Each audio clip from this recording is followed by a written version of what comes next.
Selamat mendengarkan podcast ini. Shalom, kebenaran hari ini, Minggu 1 Mei 2022, berjudul Sembarangan Hidup. Orang yang tidak memahami pertanggungan jawab dan tidak memahami adanya pengadilan Tuhan adalah orang yang sembarangan hidup. Mereka berpikir hidup ini gratis. Kita, orang percaya, dipanggil untuk mengenal juru selamat yang benar, mengenal Allah satu-satunya yang benar, yaitu Yahweh Elohim atau Allah Yahweh. Kita mendapat tuntunan yang lebih tinggi dari siapapun, sebab kepada kita Tuhan berkata, kamu harus sempurna seperti Bapa. Maka kita harus memiliki pikiran dan perasaan Kristus. Nanti di pengadilannya, Bapa akan mengukur kita dengan ukuran ini. Apakah kita sudah menjadi serupa dengan putranya atau belum? Bukan sekedar baik, sudah menolong orang, tidak membunuh, tidak mencuri, tidak berzina, melainkan harus sempurna. Maka terus terang, ini genting. Kita tidak tahu kapan waktu kita selesai. Di pengadilan itu, kita harus memberi pertanggungan jawab. Padahal kita tidak pernah tahu kapan kita mati. Seorang bayi yang baru lahir pun sejatinya sudah mendapat eksekusi hukuman mati. Kapan pelaksanaan eksekusinya? Tidak tahu. Maka ada bayi umur 8 hari meninggal, ada yang 3 bulan, ada anak umur 6 tahun meninggal, ada yang sampai usia 30 dan sebagainya. Kita telah menghabiskan tahun-tahun umur hidup kita dengan hidup suka-suka kita sendiri. Berapa banyak waktu yang sudah kita berikan kepadanya? Jangan kaget jika nanti Tuhan berkata, berapa banyak kesempatan yang kamu peroleh? Mengapa begini saja modelnya? Apalagi kalau kita tidak serupa dengan Yesus, malah serupa dengan dunia. Padahal yang Allah kehendaki adalah perubahan, agar kita serupa dengan Tuhan, bukan serupa dengan dunia. Berubahlah oleh pembaruan budimu, supaya kamu tidak serupa dengan dunia. Maka kita belajar, jangan memperhitungkan apa kata orang. Lebih baik kita jadi hewan yang hidup tanpa pertanggungan jawab, daripada jadi manusia, tetapi hidup suka-suka sendiri. Manusia lain hidup suka-suka sendiri. Tetapi kalau kita harus suka-sukanya Tuhan. Jangan anggap sepele hal ini. Inilah inti Kristen yang sebenarnya. Bukan sekedar ke gereja, nyanyi, liturgi. Itu agamani. Sedangkan kekristenan itu jalan hidup, jalannya Allah, pikiran perasaannya Allah. Hukum kita adalah Tuhan sendiri.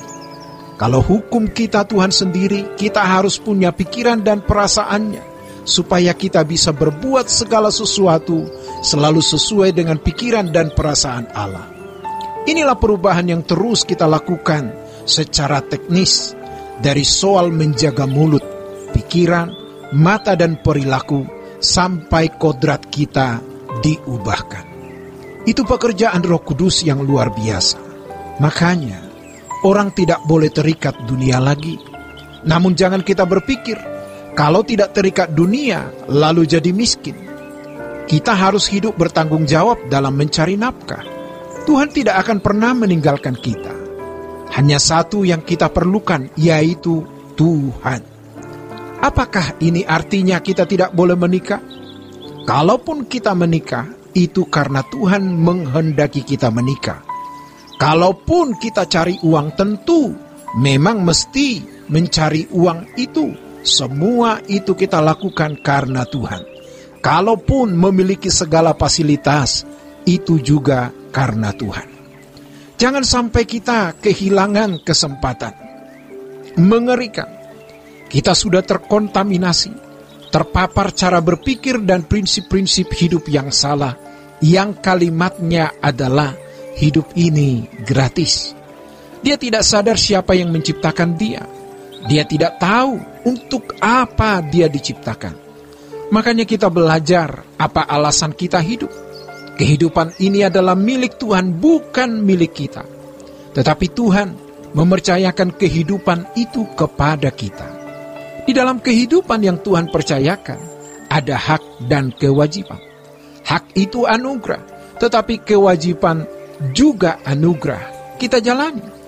Jadi Tuhan memberikan kehidupan kepada kita untuk kita jalani, tentu di dalam tatanan. Makanya kita belajar Alkitab. Bagi umat perjanjian baru, Alkitab itu tidak mengajari hukum dilarang begini, dilarang begitu. Boleh begini, boleh begitu. Ini halal, ini haram. Tidak. Yang diajarkan adalah pengertian-pengertian. Makanya orang tidak bisa mendengar khotbah hanya sekali. Kita ini bukan siapa-siapa. Kita ini bukan siapa-siapa. Coba kita pikir, jika Tuhan tidak menciptakan kita, maka jadi apa? Batu pun tidak. Kalau bukan Tuhan yang mengadakan kita, kita tidak akan jadi apa-apa. Kita bersyukur Tuhan memberi kehidupan. Ini miliknya, bukan milik kita. Jangan sombong. Setelah kita terhormat, berpendidikan tinggi, punya jabatan, kita lupa, who am I? Mari kita bertobat, supaya kalau nanti kita mati, kita bisa berdiri di hadapan Allah Bapa. Karena kita sudah mengakui bahwa kita bukan siapa-siapa. Dan kalau memang kita harus ada, kita juga harus melihat apa yang menjadi tanggung jawab kita. Hak kita pasti Tuhan berikan. Tetapi bagaimana tanggung jawab kita harus kita penuhi, supaya kita bisa menyukakan hatinya. Demikianlah renungan hari ini. Tuhan Yesus memberkati. Sola Gracia.